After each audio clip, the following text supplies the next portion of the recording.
So, dito, ito yun sa simple math game in Unity. Dito sa may hierarchy, makikita nyo nandito yung sa canvas, image, and math game. So, dito sa image, ayan, yung white background na yan. May nakapaloob na problem text, which is ang nakalagay is button. And dito sa answer input field, dito mo ilalagay yung sagot mo kapag meron na yung question, which is ito yun nandito sa button. So, sa button, pwede mo siyang ibahan kung ano yung gusto mo. Kung lalagyan mo siya ng question,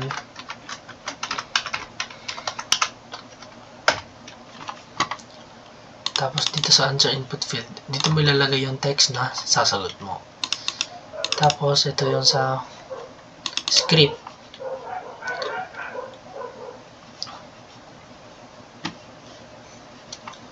Math game. Nakalagay dyan yung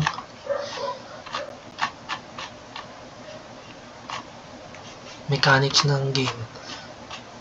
Ng adding, subtracting, multiplying, or dividing.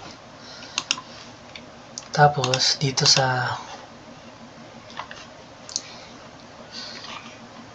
image, pwede mong ibahan yung color ng background kung ano yung gusto mo. Tapos, dito sa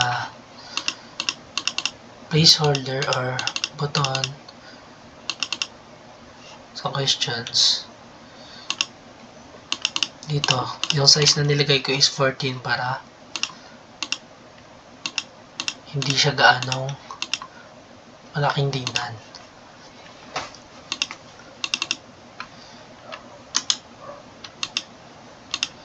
So, sa pag-create lang ng problem text is create empty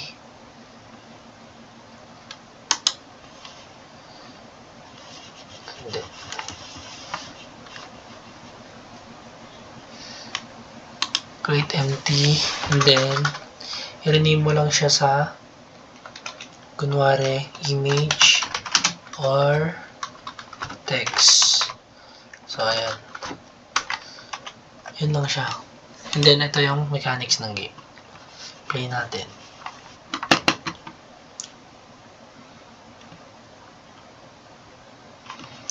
Pwede to sa mga bata.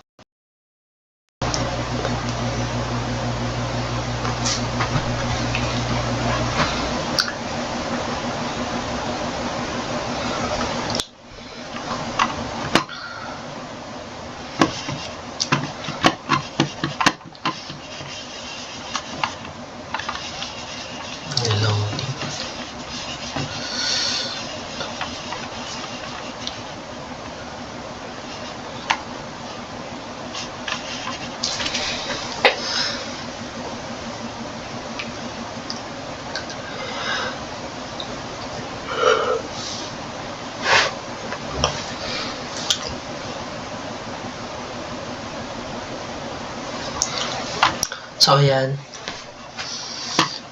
9 times multiply by 0 is, lagyan natin yung sagot.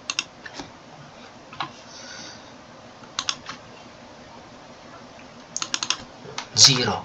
So, pagka pindot mo ng enter, the answer is correct. And then, pagka play mo ulit and then play mo, mag-iiba yung questions. So, bali dito, 0 plus 5 is 5. Ayan. Correct. Pwede talaga siya sa bata kasi easy game lang siya, as in super math game in Unity. So, ayan lang. And then, try natin ibaba. So, dito, 9 minus 2 is equal 7. Then, enter. So, ayan. Papakita dito sa console, which is magpapakita siya ng sagot. Pero, i-declare na rin yung kung ang ilalagay mo at sagot is correct. So, ayan lang.